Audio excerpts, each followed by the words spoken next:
The GPS on my phone died somewhere around mile marker 127, leaving me to navigate the final stretch using handwritten directions that looked like they'd been photocopied about 50 times.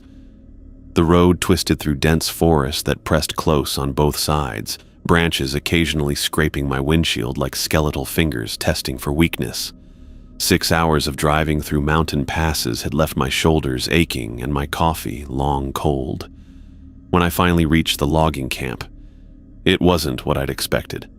The recruiting office in Vancouver had made it sound like a major operation, but what I found was a collection of weathered cabins arranged in a rough circle around a central mess hall that had seen better decades. 12 workers total, according to the paperwork I'd signed. The whole place felt temporary, like it could be packed up and moved at a moment's notice. I parked next to a row of pickup trucks that all looked like they'd been through a war, grabbed my duffel bag and headed for the mess hall where someone had taped a handwritten sign reading, "New arrivals report here." The door creaked when I pushed it open, revealing a room that smelled like coffee, diesel fuel, and something else I couldn't identify, something sharp and metallic that made my nose wrinkle. A stocky man with graying hair looked up from a clipboard. "You must be Sutherland. I'm Floyd Montgomery, foreman. You're just in time for dinner." The other workers glanced up from their plates with the kind of casual assessment that happens when someone new enters an established group. A woman with short black hair and calloused hands nodded at me from across the room. Another guy, lean and weathered, studied me with pale blue eyes before returning to his food. The conversations that had been happening when I walked in didn't resume. Floyd handed me a key attached to a wooden tag. "Cabin 7. Drop your gear and come back for food. We eat together here." Cabin 7 sat at the edge of the circle, close enough to the tree line that branches from the nearest pine almost touched the roof.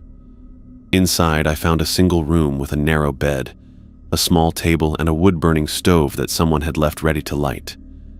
The previous occupant had been neat.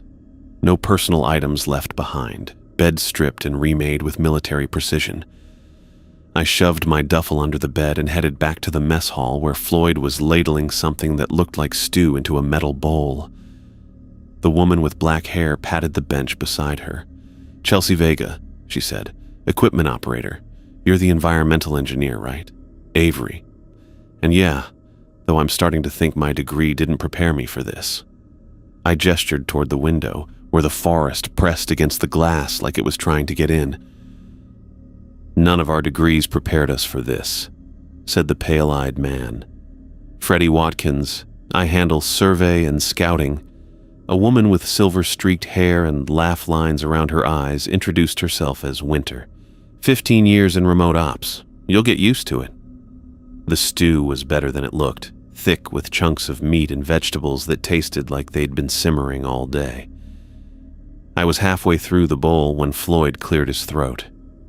"Listen up, everyone. Weather report came in. Full moons in 3 days, so we'll be pulling out Tuesday morning. Standard protocol." The announcement landed like a stone in still water. Nobody seemed surprised, but the tension in the room ratcheted up several notches. Chelsea's spoon paused halfway to her mouth. Freddie nodded like he'd been expecting it. Winter just kept eating, but her shoulders had gone rigid. "Pulling out?" I asked. "Because of the moon?" Floyd's steel-gray eyes met mine. "Company policy. We evacuate during full moons. Safety precaution." "What kind of safety precaution requires the kind that keeps people alive?" Winter said quietly. Her tone suggested the conversation was over.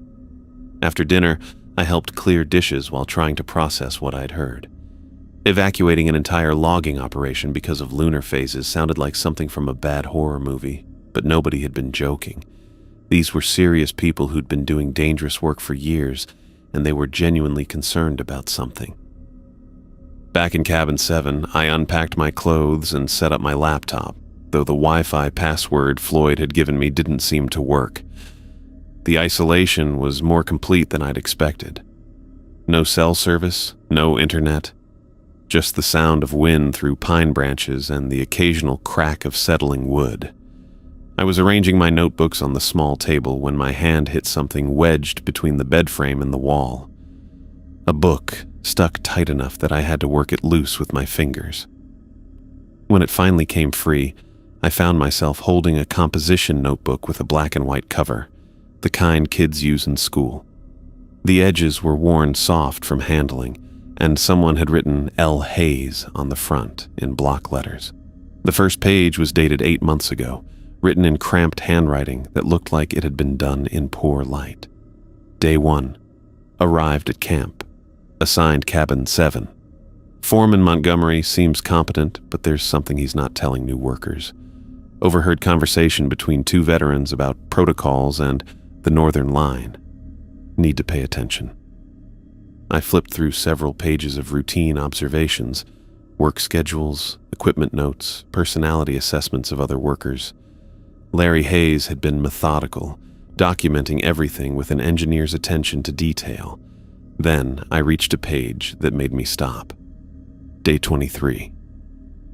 Finally understand why they evacuate during full moons. Saw something at the tree line last night. Too tall to be human, moved wrong. Asked Freddie about it this morning. He just said to follow the rules and walked away. What rules? The next entry was longer. Day 31. Found out about the rules from Winter after she decided I could be trusted. Writing them down here so I don't forget. 1. Never stay in camp during a full moon. 2. Never approach the northern tree line alone. 3. If you see a small white dog in the forest, back away immediately. 4. Never take anything from the forest. No rocks, no wood, nothing. 5. If you hear your name called from the trees, don't answer and don't go outside. These aren't suggestions. Winter showed me photos of what happened to a worker named Brad who broke rule number 1 last year. I won't describe what I saw, but it wasn't a bear attack like the official report claimed. My hands had gone cold. I flipped ahead, finding more entries that described incidents, sightings, and something Larry called the Watchers. The handwriting grew more erratic as the dates progressed until the final entry 3 months ago. Day 127. They know I've been documenting everything. Freddie warned me to stop writing, said knowledge draws their attention. But I can't stop. Someone needs to record what's happening here. The Northern Section survey is scheduled for next week.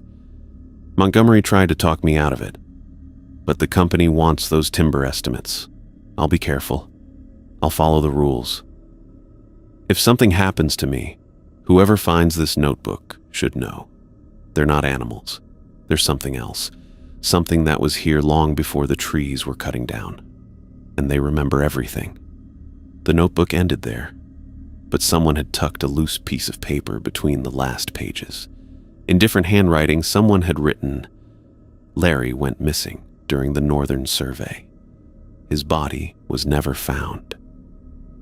F.W. I sat on the edge of the bed, staring at the notebook.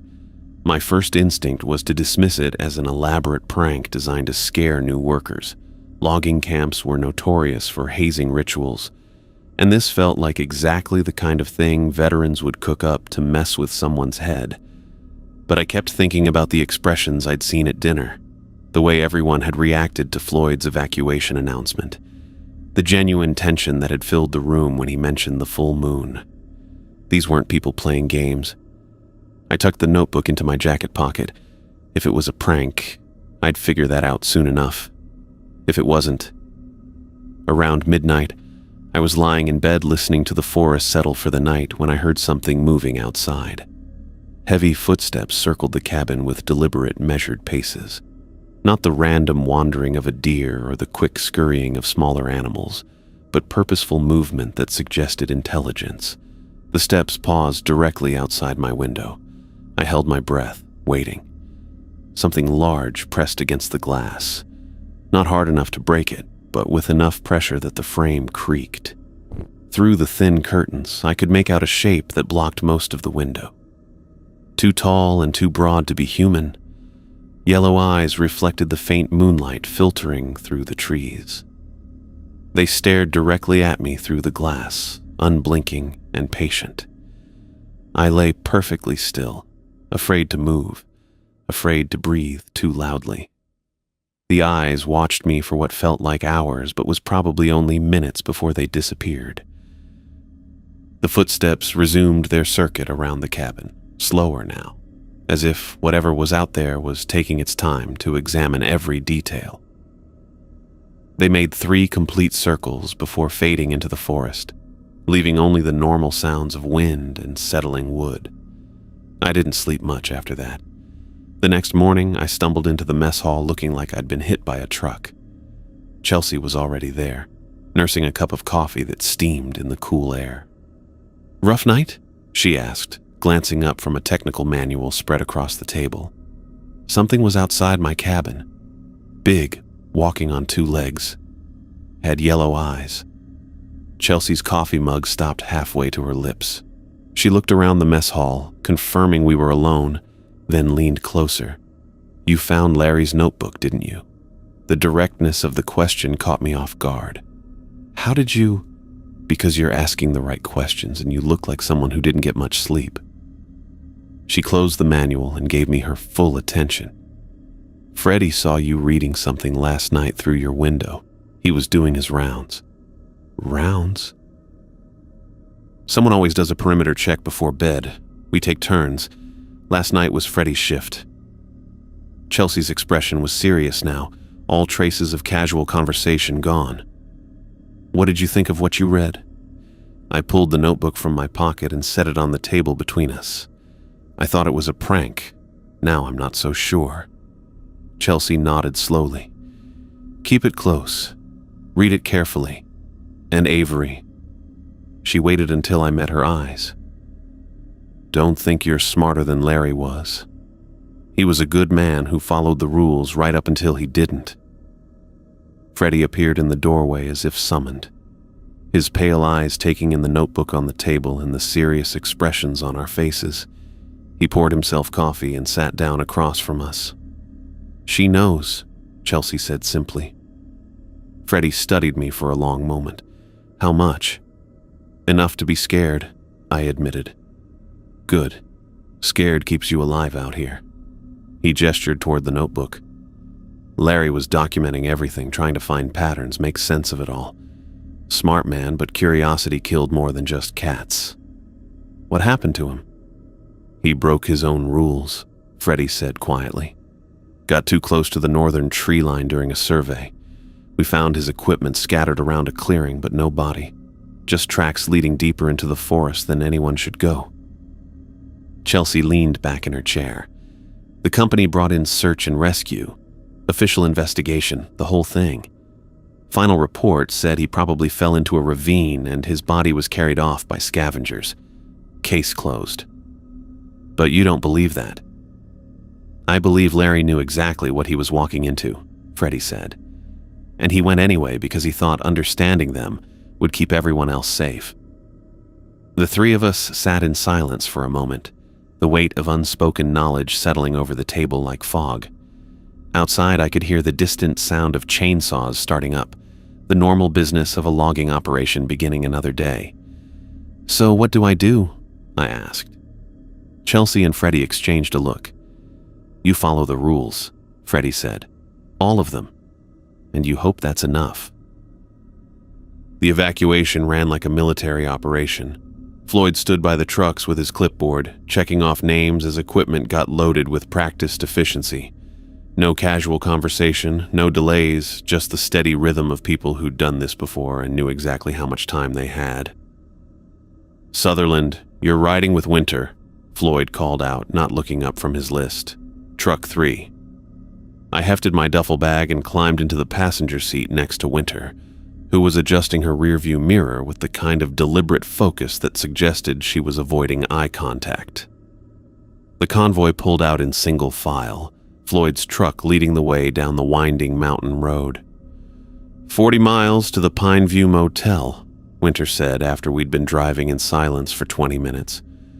"We'll stay there until Wednesday morning." "This really happens every month?" "Every full moon. Company policy."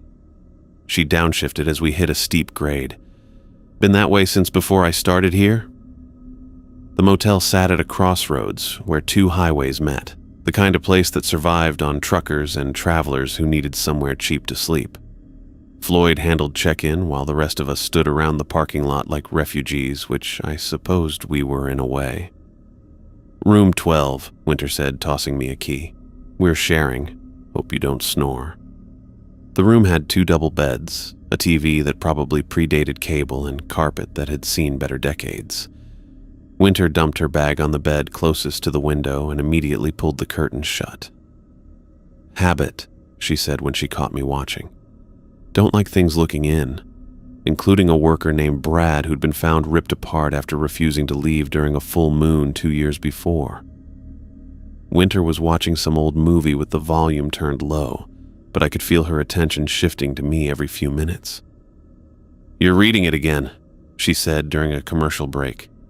"Trying to understand what happened to him." Winter muted the TV and turned to face me. "Larry got too curious for his own good. Started asking questions that didn't have safe answers." I flipped to one of the later entries where Larry's handwriting had gotten more erratic. He wrote about someone named Brad. Said there were photos. Winter was quiet for a long moment. Then she reached into her jacket pocket and pulled out a folded newspaper clipping, yellowed with age. Happened about a year before Larry arrived. The headline read, "Logger Killed in Grisly Attack." The article was brief. Worker found dead near logging camp, body severely mauled, authorities warning about increased bear activity in the area. Standard stuff, except for one detail that made my stomach clench. The victim had been found during the day after a full moon, despite the evacuation protocol. "Brad thought the rules were stupid," Winter said. "Figured he was tough enough to handle whatever was out there. Hid in the equipment shed when everyone else left. And Freddie found him the next morning when we came back. What was left of him." Winter took the clipping back and refolded it carefully. Coroner said grisly attack because that was easier than trying to explain what really happened. Which was? Winter met my eyes. Something tore him apart with its bare hands. No claw marks, no bite patterns, just ripped him to pieces like he was made of paper. I felt cold despite the room's stuffy heat. The newspaper said what the authorities told them to say. Easier to blame a bear than admit they had no idea what killed him. The next evening, I found Floyd at the motel bar, nursing a whiskey that looked like it wasn't his first. The place was nearly empty except for a trucker playing video poker in the corner and a bartender who looked like he'd rather be anywhere else. "Mind if I sit?" Floyd gestured to the empty stool beside him. "Free country. Though you might want something stronger than beer if you're planning to ask questions." I ordered a whiskey to match his. "How long have you been foreman?" 8 years. Long enough to see things that don't make sense." Floyd took a slow sip. "You want to know about Brad?" It wasn't a question. I nodded. "Found him myself, actually. Freddie was with me." Floyd's voice had gone flat, the way people sound when they're trying not to remember something clearly. Body was in the main clearing, right in the center, like it had been placed there on purpose. Winter said, "Winter told you it wasn't a bear attack. She's right." Floyd finished his whiskey and signaled for another. Footprints around the body were human-shaped but wrong. Too big, too deep. Like something that weighed twice what any person should weigh had been walking around on 2 legs. The bartender refilled Floyd's glass without being asked, moving with the practiced efficiency of someone who recognized the signs. Coroner took one look and decided it was a grizzly, because that was the only thing that made sense to him. Sometimes people see what they need to see to sleep at night. "But you saw the real footprints." "I saw a lot of things that night. Tracks that led from the forest to where Brad was found, then back into the trees. Broken branches 12 feet up like something tall had pushed through them. And the smell..." Floyd shook his head. "Like ozone after lightning, mixed with something that reminded me of a morgue." Chelsea burst through the bar door before I could ask what he meant. her phone clutched in her hand and her face pale. "Floyd, you need to see this." "What's wrong?" "Motion cameras at camp sent a satellite alert before we lost connection. Something's moving around the buildings." Floyd was off his stool immediately, his earlier drunkenness forgotten. "Show me." Chelsea held up her phone, the screen displaying a grainy black and white image that had been automatically uploaded from one of the security cameras before the satellite connection went dark. At first, I couldn't make sense of what I was seeing, shadows and shapes that could have been anything. Then something moved across the frame, and my breath caught. The figure was massive, easily 9 feet tall, walking upright between the cabins with a strange, deliberate gait.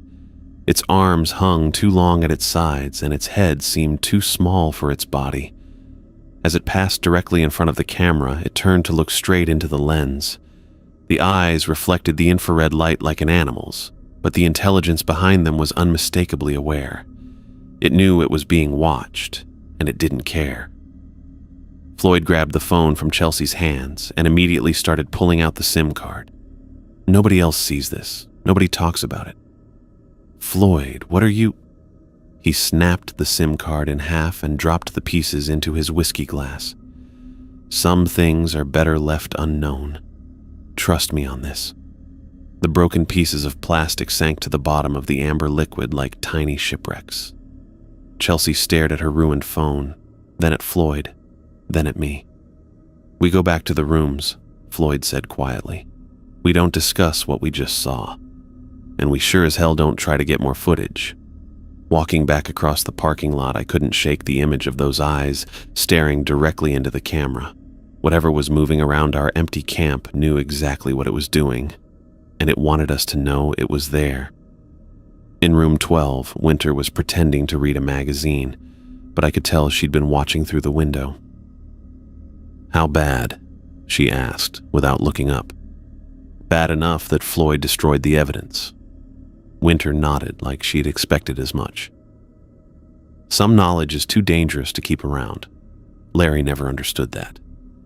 I sat on my bed, still seeing those reflected eyes in my mind. "What do you think it wants?" "I think it wants us to stay away. And I think we're smart enough to listen." But even as she said it, I could see Larry's notebook on my nightstand, full of questions that still needed answers. The problem with curiosity is that once it starts, it's almost impossible to stop. The claw marks cut through the wood of my cabin door like it was cardboard. 4 parallel gouges, each one deep enough that I could stick my finger inside them up to the second knuckle. They started about 3 feet up and dragged all the way to the top of the door frame. 8 feet at least. "Jesus," I breathed, running my hand along the splintered wood. The marks were fresh, the exposed pine still bleeding sap that caught the morning light like amber tears. Floyd's voice carried across the clearing as he surveyed the damage to the other buildings. Mess hall, equipment shed, and cabin 3 all hit the same way. Nobody touches anything until I've documented it. Chelsea emerged from the equipment shed holding a measuring tape, her face grim. 8.5 feet on the shed. Whatever did this was tall enough to reach the roof line. I pulled out my phone to take pictures, then remembered we had no cell service. Instead, I grabbed my notebook and started sketching the claw marks, trying to capture the angle and depth. The gouges weren't random. They followed a deliberate pattern, like something had been testing the strength of the wood. "Company's sending a wildlife specialist," Floyd announced, walking over to examine my door. "Official story is aggressive bear behavior due to drought conditions pushing them closer to human settlements." Winter snorted from where she was hammering boards over the mess hall windows. "Right. Bears that walk on their hind legs and have opposable thumbs." "You see thumb marks?" I asked, looking more closely at the scratches. "Look at the spacing," she said, pointing with her hammer. 4 claws, but there's a gap where a thumb would be, like it was gripping the wood while it tore. The thought made my stomach clench. I'd seen bear claw marks before during my forestry training. These were different, more purposeful, more intelligent, like something had been trying to get inside rather than just marking territory. We spent the morning boarding up the damaged areas and reinforcing the doors. Floyd had us working in pairs, nobody going anywhere alone. The normal sounds of the forest seemed muted, as if everything was holding its breath. Around noon, I volunteered to check the equipment shed for damaged tools. It sat closer to the northern tree line than the other buildings, maybe 30 yards from where the forest began in earnest. As I walked across the clearing, the hair on my arms started standing up. The silence hit me first. No bird songs, no rustling leaves, no insects buzzing, just the sound of my boots on pine needles and my own breathing. By the time I reached the shed, the quiet was so complete it felt like being underwater. I fumbled with the padlock, my hands shaking for reasons I couldn't explain. The metal felt ice cold, despite the warm afternoon sun. Behind me, the forest waited with the patience of something that had been watching for a very long time. "Don't turn around," a voice said quietly behind me. I spun anyway, my heart hammering against my ribs. Freddie stood about 10 feet away, his pale eyes fixed on something beyond my shoulder. "What?" "Walk toward me. Slowly. Don't look back at the tree line." I followed his instructions, fighting every instinct that wanted me to glance over my shoulder. When I reached him, Freddie grabbed my arm and guided me back toward the main clearing, his grip tight enough to bruise. What the hell was that about? "You felt it, didn't you? The watching?" I nodded, not trusting my voice. "Larry wrote about that spot," Freddie said, his voice dropping to barely above a whisper. "Said there were symbols carved into the trees along the northern line, markings that predated any known settlements in this area. He thought they were territorial markers, warnings. Warnings about what? About crossing lines that shouldn't be crossed." We'd made it halfway back to the mess hall when Freddie stopped abruptly, his hand tightening on my arm. "Larry also wrote that the symbols changed," Freddie continued. "New ones appearing overnight, old ones disappearing, like something was updating the message." "Updating it how?" "Making it more specific, more personal." Freddie released my arm and stepped back. "Stay away from the northern line, Avery. Whatever's out there knows you're here now." That afternoon, Floyd assigned me to timber cutting in the eastern section, as far from the northern tree line as the operation extended. I worked with Winter and 2 other guys, the steady rhythm of chainsaws providing some comfort after the morning's tension. I was limbing a fallen pine when I saw it. The dog sat perfectly still between 2 massive firs, white as fresh snow against the dark bark. Medium-sized, maybe 40 pounds, with the pointed ears and thick coat of a husky mix. But it was the eyes that made me stop breathing. Blue. Not the pale blue of most huskies, but deep sapphire blue that seemed to glow with their own light. And intelligent. Not the simple awareness of an animal, but something far more complex. Something that was studying me with the same intensity I was studying it. I remembered Larry's 3rd rule. If you see a small white dog in the forest, back away immediately. My chainsaw died as I released the trigger. The sudden silence felt deafening after hours of mechanical noise. The dog tilted its head slightly, like it was listening to something I couldn't hear. I set the chainsaw down carefully and took a step backward. The dog remained motionless, watching. Another step back. Still nothing. But when I turned to walk toward the main clearing, I heard the soft whisper of paws on pine needles behind me. It was following. I forced myself to maintain a steady pace, not running but not dawdling either. Every 20 seconds or so, I glanced back.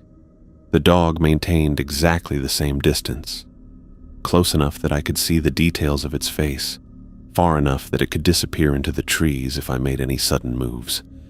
The other workers noticed immediately when I emerged from the forest with my 4-legged escort. "Holy shit," one of them breathed, reaching for his radio. "Don't," Winter said sharply. "Nobody makes any sudden movements." The dog stopped at the edge of the clearing, sitting back on its haunches like a well-trained pet waiting for permission to enter. It watched me cross the open ground, those blue eyes never wavering. When I reached the mess hall steps, it stood, turned, and walked back into the forest with the same deliberate pace it had maintained while following me. "Well," Winter said after it disappeared, "that's not good."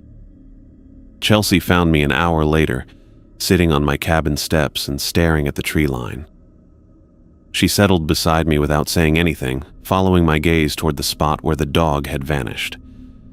"I saw the same one 3 months ago, the day before Larry went missing," she said finally. "Winter mentioned that. Larry was convinced it wasn't really a dog, said it was something else wearing the shape of one." Chelsea pulled a thermos from her jacket and offered it to me. Coffee, still warm. Never explained what he meant by that. I took a sip, grateful for the warmth. "Any theories?" "Plenty, none of them good." She was quiet for a moment. "Larry wrote that the dog always appeared before something significant happened, like an early warning system." "Warning of what?" "Change, usually the bad kind." The coffee tasted like ashes in my mouth. "So what happens now?" "Now you follow the rules, all of them, and you hope that's enough." That night, I lay in bed listening to the forest settle around the camp. The new boards over my windows blocked most of the moonlight, leaving the cabin darker than usual. I'd just started to drift off when I heard it. Avery. My name, spoken in a voice I recognized but couldn't place.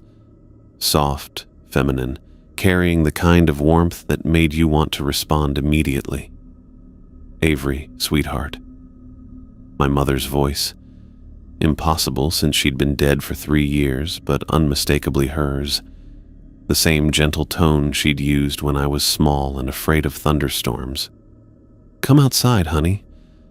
I need to show you something." I sat up in bed, my heart pounding. Larry's 5th rule echoed in my mind. If you hear your name called from the trees, don't answer and don't go outside. But it sounded so much like her. So real. "Avery, please. I've been waiting for you." I stumbled to my feet, moving toward the door before I caught myself. My hand was already on the doorknob when rational thought kicked in. My mother was dead. Whatever was calling my name from the forest wasn't her. I backed away from the door and grabbed the cotton balls from my first aid kit, stuffing them deep into my ears until the voice became muffled and distant. Then I started humming, loudly, tunelessly, anything to drown out the sound. The voice continued for hours. Sometimes it was my mother, sometimes my college roommate, once even my high school boyfriend calling my name with increasing urgency. But I kept humming, kept the cotton in my ears, and stayed away from the windows. When dawn finally broke, the voices stopped. I removed the cotton and listened to the normal sounds of morning, birds singing, wind through branches, the distant sound of Floyd starting the generator. Everything back to normal, as if the night's terror had been a dream.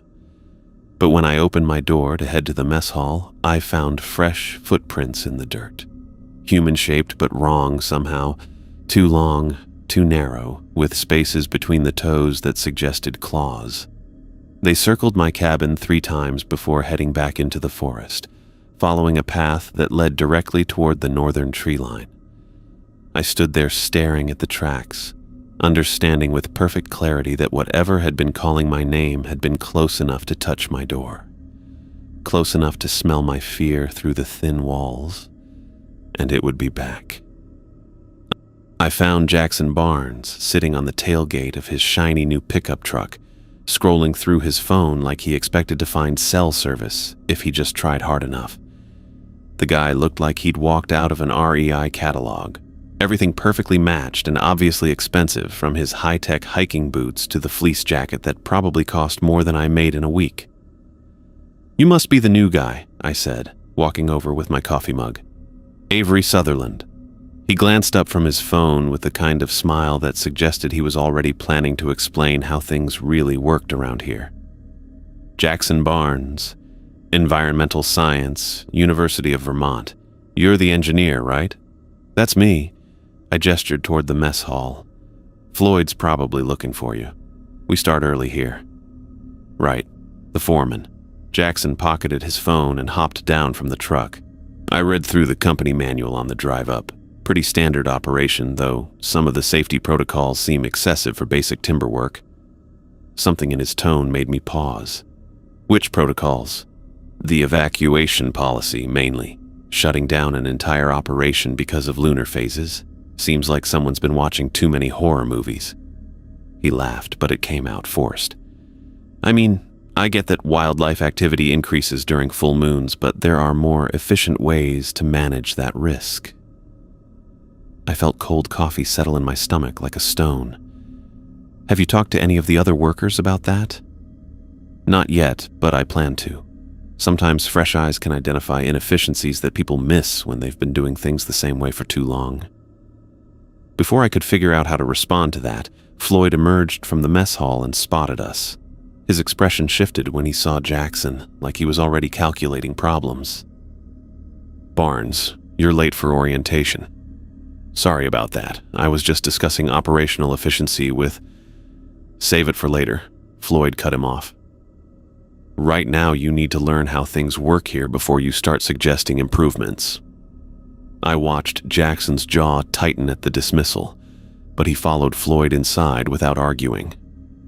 Through the window, I could see Floyd pulling out his standard orientation materials, while Jackson sat with the posture of someone humoring a child.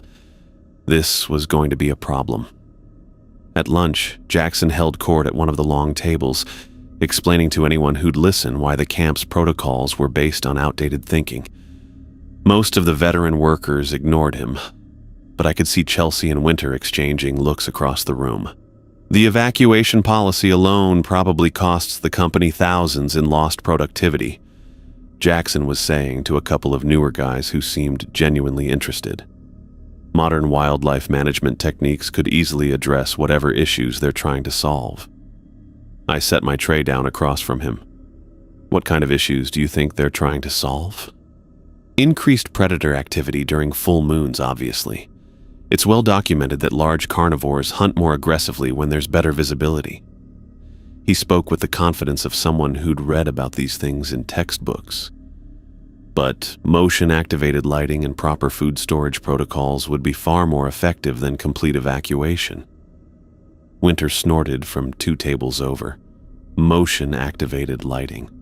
That's rich. Jackson turned toward her, his expression sharpening. I'm sorry, did you have something to add? Just that you might want to learn what you're dealing with before you start redesigning the system. And what exactly am I dealing with? The mess hall had gone quiet. Even the newer workers sensed the tension building between Winter's experience and Jackson's academic certainty. Things that don't care about your motion-activated lights, Winter said simply. Jackson's laugh was genuinely amused this time. Right. Things. Very scientific. I pulled Larry's notebook from my jacket pocket and slid it across the table. You might want to read this before you make any final judgments. Jackson picked up the notebook, flipping through the first few pages with the kind of expression people get when they're trying not to roll their eyes. Whose is this? Guy who had your job before you. Larry Hayes. Where is he now? Missing, Floyd said from the doorway. Went into the northern section during a survey and never came back. Jackson looked up from the notebook. What happened to him? Nobody knows. But he followed every safety protocol right up until the day he disappeared. I watched Jackson process that information, saw him weigh it against his own assumptions about how the world worked. For a moment, I thought he might actually take the warning seriously. Then he closed the notebook and handed it back to me. I'm sorry about your colleague, but anecdotal accounts aren't really evidence of anything except the need for better safety training. The mess hall stayed quiet for another few seconds. Then conversations resumed, but the easy atmosphere was gone. Jackson had drawn his line in the sand, and everyone knew it. 3 days later, Floyd assigned me to work with Jackson on clearing operations in the eastern section. The guy was competent with the equipment, I had to give him that.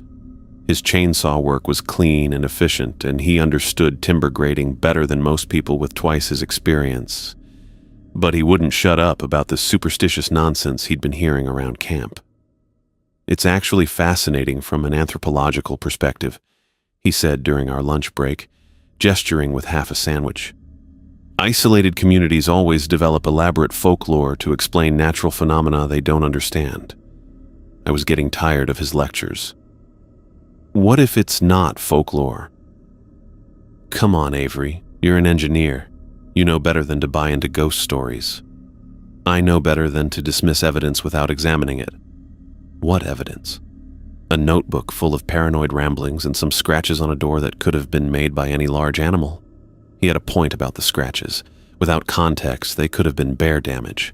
But context was exactly what he refused to consider. "The evacuation policy exists for a reason," I said. "The evacuation policy exists because someone made a decision based on fear instead of facts, and now it's become institutionalized." Jackson stood up and brushed crumbs off his pants. "But policies can be changed when presented with better information." That afternoon, we were limbing a massive pine that had come down near a creek when Jackson's chainsaw hit something that wasn't wood. The blade kicked back hard enough that he had to fight to keep control, and when the engine died, we could hear metal grinding against stone. "What the hell?" Jackson knelt beside the trunk, examining the cut. "There's something embedded in here." I walked over to look. About 3 feet up from the base, something dark was wedged deep in the heartwood. Jackson had already started digging it out with his pocket knife. "Careful," I said. "Could be an old nail or piece of equipment." But when he finally worked it loose, we both stared at what he held in his palm. It was a spearhead, maybe 4 inches long and perfectly preserved despite being buried in living wood for who knows how many years. The stone was black with veins of what looked like silver running through it, and the carving was intricate beyond anything I'd seen in museums. "Holy shit," Jackson breathed. "This is incredible. Look at the craftsmanship." The symbols carved into the stone seemed to shift in the afternoon light, creating patterns that hurt to look at directly. I felt the same cold sensation I'd experienced near the northern tree line, like something was watching us from just outside my peripheral vision. "Put it back," I said. "Are you kidding? This could be a significant archaeological find. The dating alone..." "Jackson, put it back. Now." He looked at me like I'd lost my mind. "Why would I put back what might be the most important artifact discovered in this region in decades?" "Because Larry's 4th rule says never take anything from the forest." Larry's 4th rule. Jackson's voice dripped with contempt. "Right. Well, Larry's not here, and I'm not about to let superstition override scientific discovery." He slipped the spearhead into his jacket pocket despite my protests. The moment it disappeared from view, the temperature seemed to drop 10 degrees. The normal sounds of the forest, birds, insects, wind through leaves, cut off like someone had thrown a switch. "You feel that?" I asked. Jackson was already shouldering his chainsaw. "Feel what?" "Come on, we've got 3 more trees to clear before quitting time." But I could see goosebumps on his arms, and his breath was starting to mist in air that had been warm minutes before. We finished the day's work in silence that felt increasingly oppressive. Every time I glanced at Jackson, he seemed paler than before, and by the time we loaded our equipment into the truck, his hands were shaking. "You okay?" I asked as we drove back to camp. "Fine, just tired."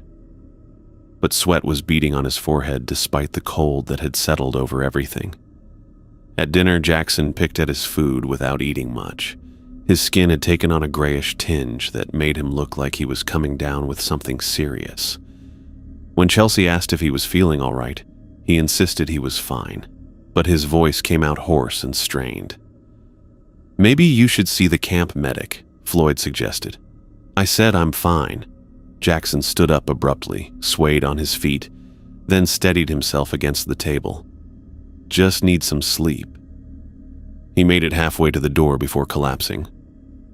Floyd and Winter carried him to the medical cabin while Chelsea ran for the first aid kit. By the time I caught up, Jackson was conscious but delirious, his skin burning with fever and his eyes darting around the room like he was tracking something none of us could see. "They're moving," he whispered, grabbing Floyd's shirt. "Under my skin. I can feel them moving." Floyd checked his temperature with a digital thermometer that beeped angrily when it hit 104 degrees. "When did this start?" "This afternoon," I said. "Right after." Jackson's scream cut me off. He arched his back, clawing at his arms like he was trying to tear something out of his flesh. "Get them out, please, get them out." "Hold him down," Floyd ordered, but Jackson's strength was inhuman. It took all four of us to keep him on the cot as he thrashed and screamed about shadows moving through his bloodstream. "The spearhead," I said suddenly. "He found a carved spearhead in the forest and took it." Floyd's expression went grim. "Where?" "Eastern section, near the creek, embedded in a fallen pine." "Same symptoms as Cam," Winter said quietly. Floyd nodded. "We need to get him back there. Now."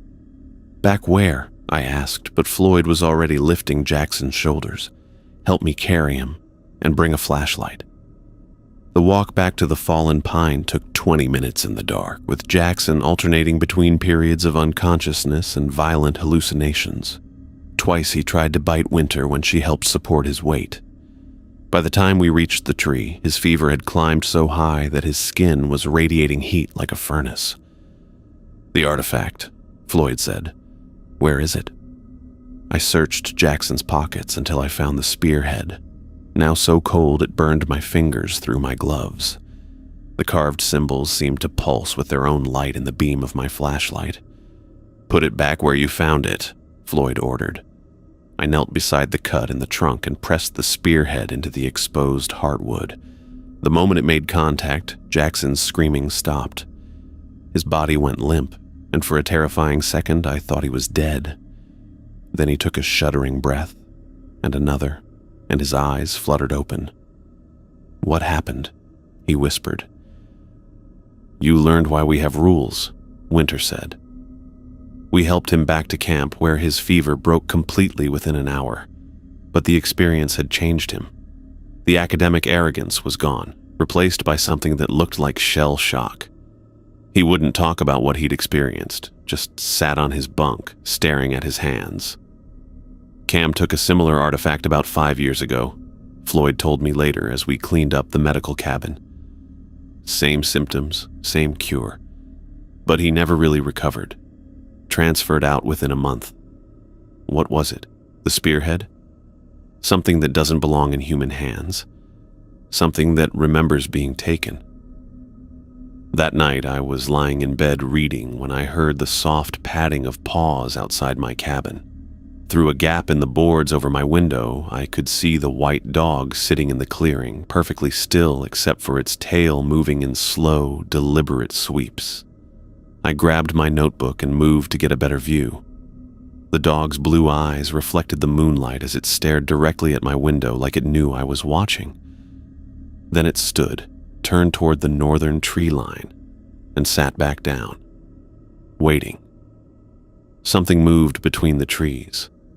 Tall, impossibly thin, with limbs that bent at angles that made my eyes water.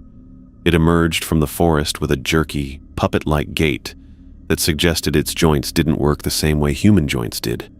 The darkness seemed to cling to its face, but its eyes burned with the same blue light as the dog's.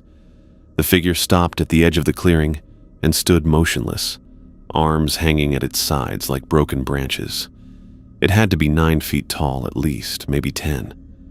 When it tilted its head, I heard vertebrae cracking like dry wood.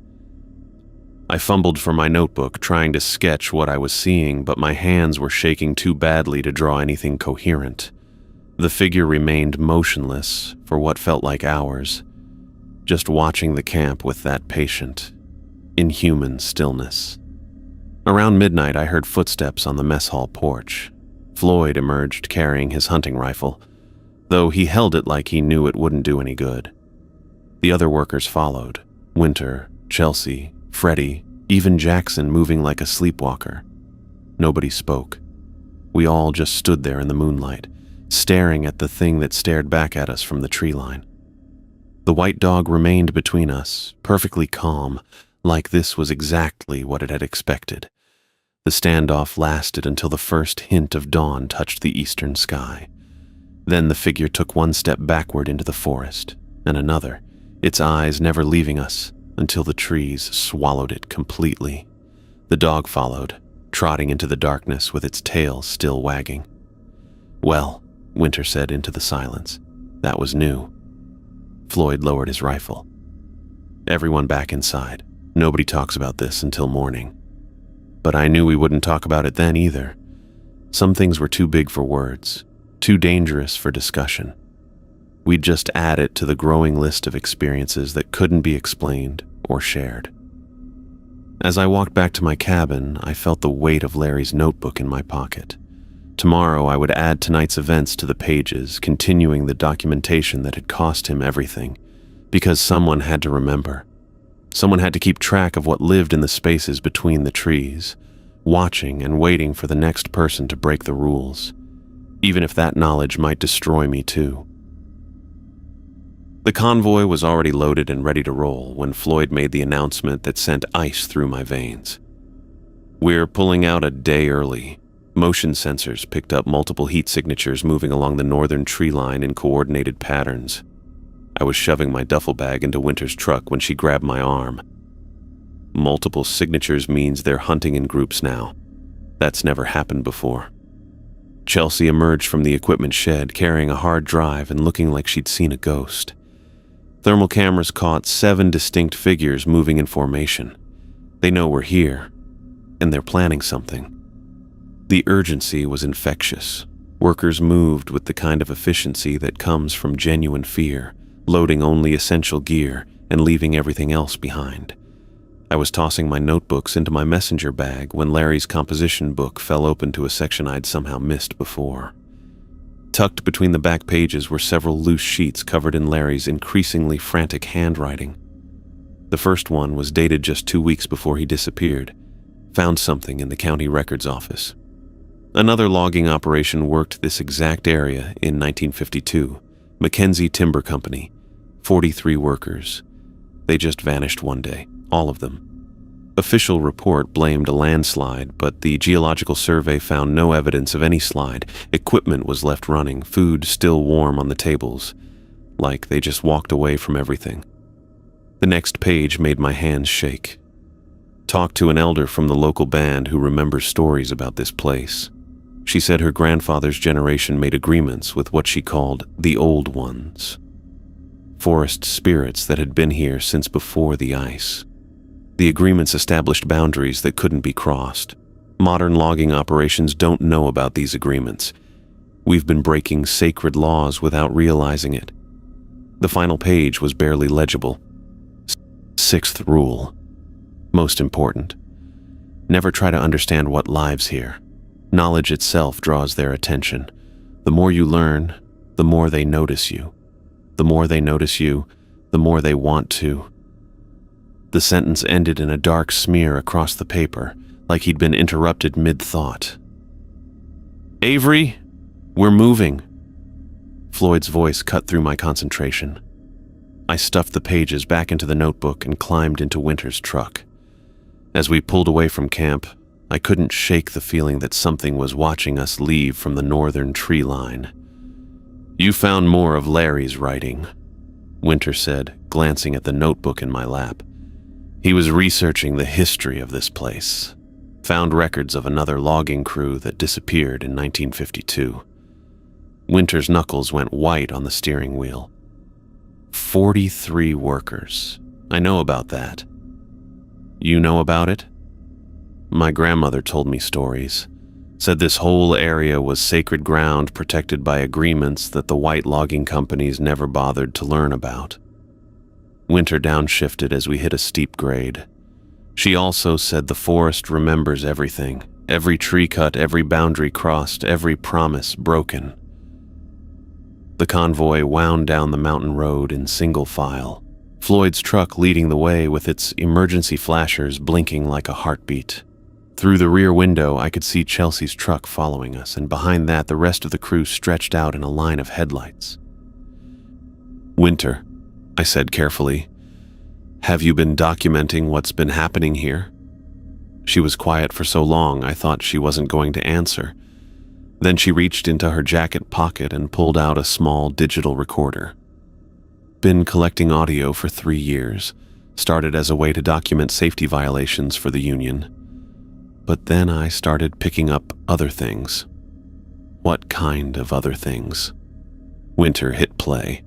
The speaker crackled with static, then filled with the normal sounds of forest at night. Wind through branches, distant owl calls, the rustle of small animals moving through underbrush. But underneath those familiar sounds was something else. Voices, speaking in a language that didn't sound like anything human throats could produce. Multiple voices overlapping, rising and falling in patterns that might have been conversation or might have been something else entirely. "Jesus," I breathed. "That's from 2 nights ago, recorded about 50 yards from the northern tree line." Winter stopped the playback. "But listen to this one." The next clip was shorter but more disturbing. The same inhuman voices, but clearer now, speaking with what sounded like increasing urgency. And underneath their alien conversation, I could hear something that made my stomach clench. A human voice, male, speaking English words I couldn't quite make out. "Is that Larry's voice?" Recorded 3 days after he went missing. Winter's hands were trembling slightly as she put the recorder away. Whatever those things are, they didn't just kill him. They kept him. The radio crackled to life with Freddie's voice from the lead truck. "Floyd, we've got a problem. There's someone standing in the road." The convoy slowed, then stopped completely. Through the windshield, I could see Floyd's truck about 100 yards ahead, its headlights illuminating a figure standing motionless in the center of the access road. "Can you see who it is?" Floyd's voice came through the radio. "Looks like Larry," Freddie replied, but his tone suggested that wasn't good news. I grabbed my binoculars from my bag and focused on the figure. It was definitely human-shaped, wearing clothes that looked like the work gear Larry would have worn, but something was wrong with the proportions. The arms hung too long and the head tilted at an angle that would have been uncomfortable for a living person. "Floyd, don't get out of the truck," Winter said into her radio. "That's not Larry." But Floyd was already opening his door. Through the binoculars, I watched him walk slowly toward the figure, his rifle held ready but not aimed. The distance between them closed to maybe 20 feet before Floyd stopped. The Larry thing turned its head to look at him. Even from this distance, I could see the blue glow where its eyes should have been, the same sapphire blue as the white dog's eyes. Floyd raised his rifle. The thing that looked like Larry opened its mouth. The sound that came out shattered every piece of glass in Floyd's truck. Windows, windshield, mirrors, even the gauge faces on the dashboard. The noise hit our convoy a second later, a subsonic roar that seemed to come from deep underground. Winter's windshield spider-webbed, and I felt the sound in my bones like a physical force. Floyd stumbled backward, dropping his rifle and clapping his hands over his ears. The Larry thing kept its mouth open impossibly wide, that terrible sound pouring out of it like water from a broken dam. Then it stopped. The silence that followed was almost worse than the noise. The Larry thing looked directly at our convoy, its blue eyes finding each vehicle in turn. When its gaze reached our truck, I felt something cold pass through me like an X-ray made of ice. It knew I was watching. It knew I had been documenting everything. Then it began walking backward into the forest, never breaking eye contact, never turning around. Its movements were wrong, too fluid, like it was gliding rather than walking. The trees seemed to part for it, branches bending aside without being touched. It disappeared into the darkness between the pines, but I could still feel those blue eyes watching us from the shadows. Floyd stumbled back to his ruined truck, glass crunching under his boots. His radio crackled with static before his voice came through, shaky but determined. "All vehicles, proceed through this position immediately. Do not stop. Do not look into the forest. We're getting the hell out of here." Winter put our truck in gear and drove toward where the Larry thing had been standing. As we passed through that spot, the temperature inside our cab dropped 20 degrees in an instant. My breath misted and frost began forming on the inside of our cracked windshield. Something moved alongside us in the trees, keeping pace with our convoy as we descended the mountain. I caught glimpses of pale shapes flitting between the trunks, always just at the edge of the headlight beams. The white dog appeared and disappeared like a ghost, sometimes running ahead of us, sometimes falling behind, but always there. We didn't stop until we reached the Pineview Motel, 40 miles away. Floyd's truck limped into the parking lot with no glass left in any of its windows and a radiator that was leaking coolant onto the asphalt. In the motel office, Floyd looked like he'd aged 10 years in the past hour. His hands shook as he signed the register, and there were small cuts on his face from flying glass. "We're done," he said to the group of workers gathered in the parking lot. "I'm recommending immediate and permanent closure of the operation." Nobody argued. Even Jackson, who'd been questioning everything since his experience with the spearhead, just nodded silently. "What about our jobs?" one of the newer guys asked. "There'll be other jobs," Floyd said. "Jobs that don't require you to work in places that belong to something else." Later, in room 12, Winter and I sat on our respective beds trying to process what we'd experienced. The local news was playing on the old TV, something about weather patterns and crop reports, normal things from a normal world that suddenly felt very far away. "That thing on the road," I said. "It wasn't Larry, was it?" "No, but it used to be." Winter was cleaning glass fragments out of her hair. "I think they keep pieces of the people they take. Memories, maybe. Enough to wear their shapes when they need to." I pulled out Larry's notebook and read through his final entries again. His warnings about knowledge drawing their attention felt more urgent now. I'd been documenting everything, just like he had. Taking notes, making sketches, asking questions, and they'd noticed. "Winter, what happens if corporate doesn't approve the closure?" She looked at me with eyes that had seen too much. "Then we don't go back. Simple as that. And if they try to force us, then they'll have to find new crews. Because everyone who's seen what we've seen tonight knows the truth now." Winter turned off the TV and pulled her blanket up to her chin. "Some places aren't meant for humans to work. Some boundaries shouldn't be crossed." I lay in the dark, listening to the normal sounds of the motel, traffic on the highway, the ice machine humming down the hall, someone's TV playing too loud in the next room. Human sounds from a human world. But I couldn't stop thinking about those blue eyes in the forest, watching and waiting. And I couldn't shake the feeling that even here, 40 miles away from the camp, we weren't really safe. Because now, they knew who we were.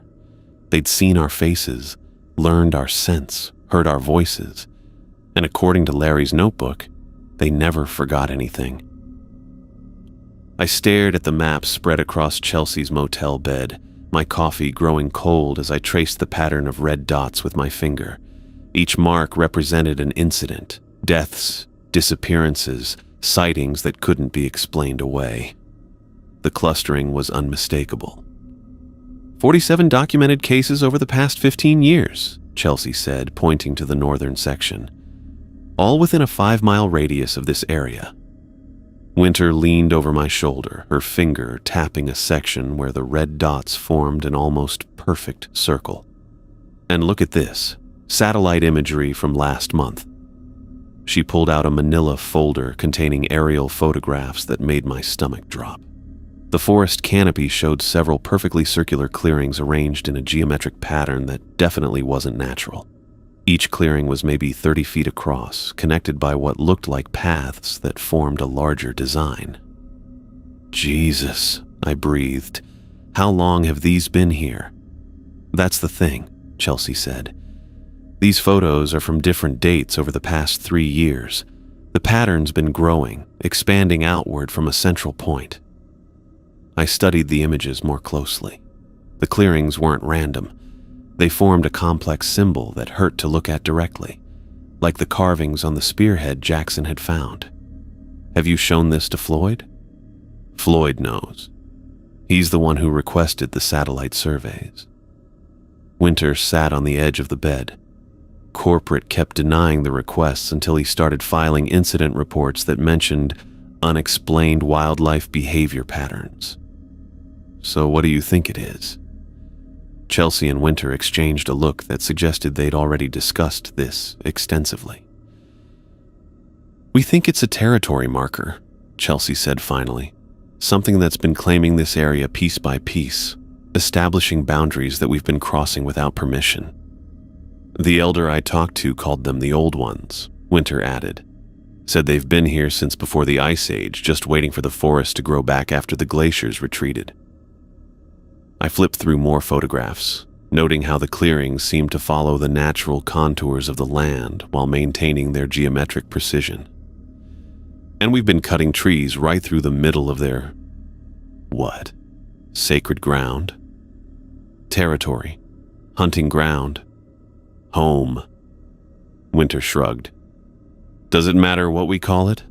Point is, we're not supposed to be there. The sound of vehicles pulling into the parking lot made us all look toward the window. 3 black SUVs with corporate plates were arranging themselves in a neat line outside the motel office.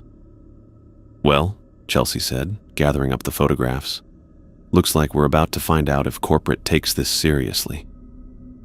20 minutes later, we were all crammed into the motel's tiny conference room watching 3 men in expensive suits try to make sense of Floyd's incident reports.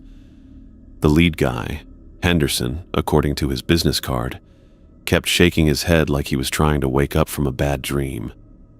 Mr. Montgomery, these reports describe incidents that are difficult to substantiate. Floyd sat perfectly still across the table.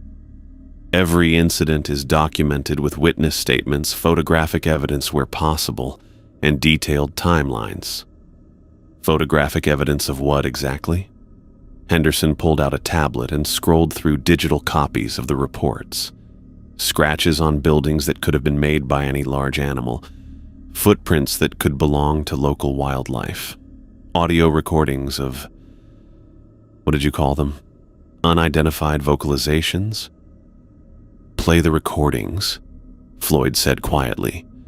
Henderson's assistant, a nervous-looking woman named Torres, pulled out a small speaker and connected it to her laptop. The room filled with the same inhuman voices I'd heard in Winter's truck, speaking in that language that made my teeth ache.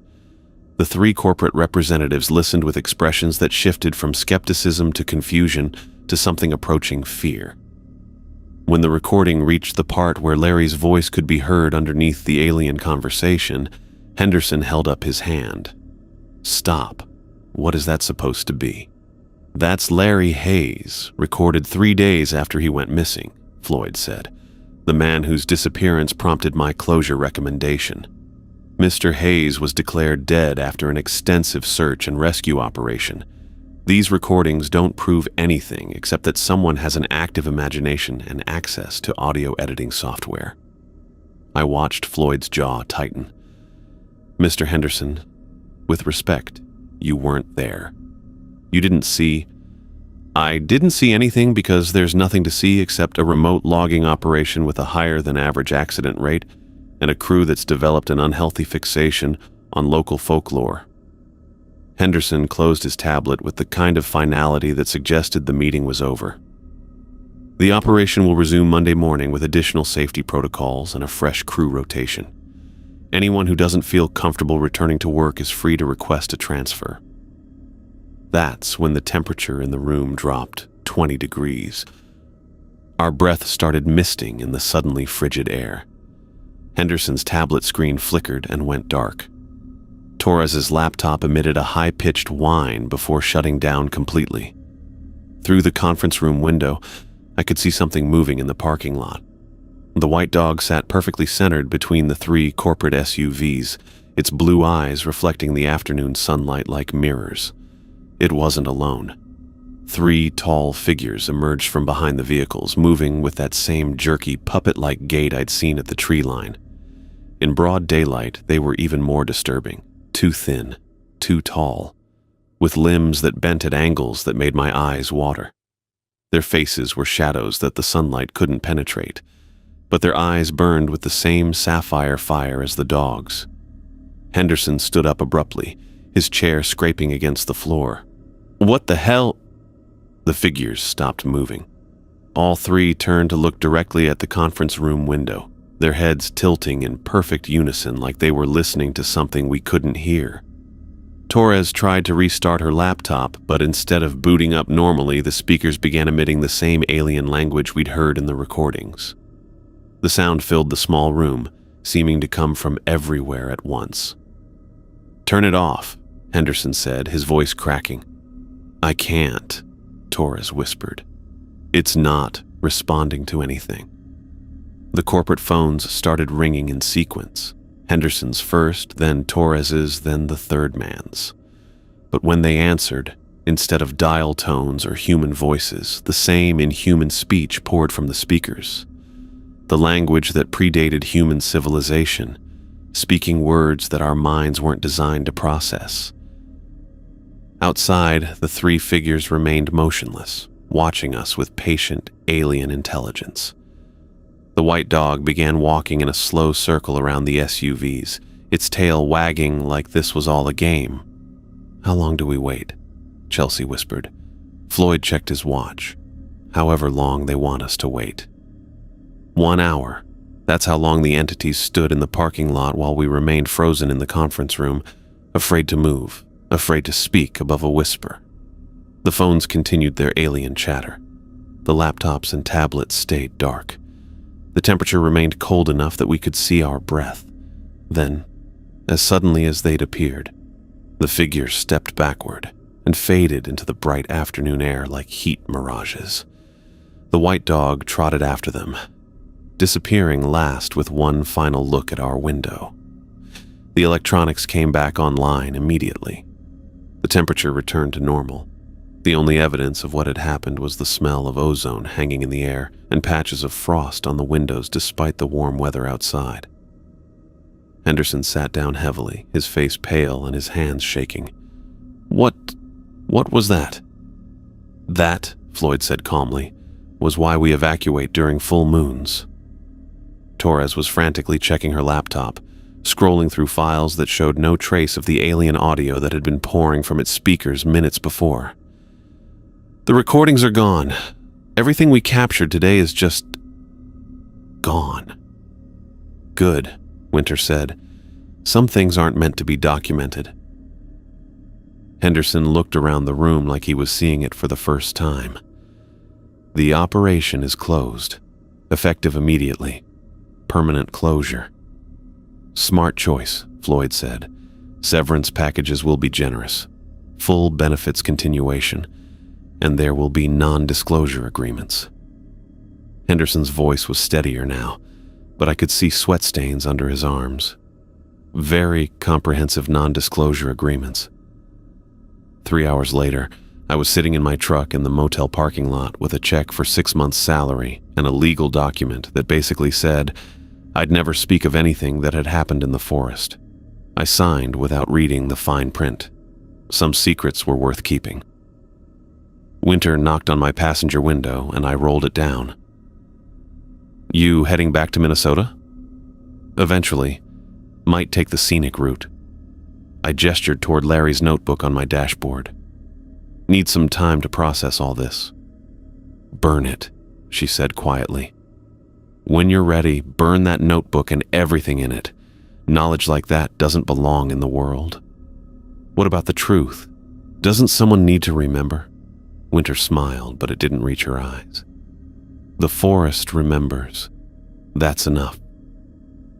I drove south through mountain passes that twisted between forests that looked exactly like the one we'd left behind.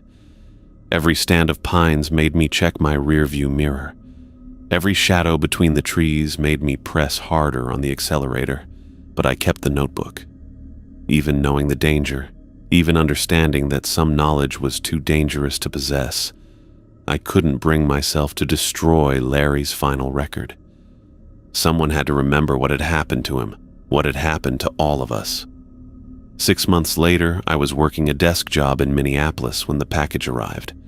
No return address, no postmark I could read, just my name written in block letters across brown paper wrapping. Inside was a single photograph, aerial view, showing our abandoned camp from maybe 1,000 feet up.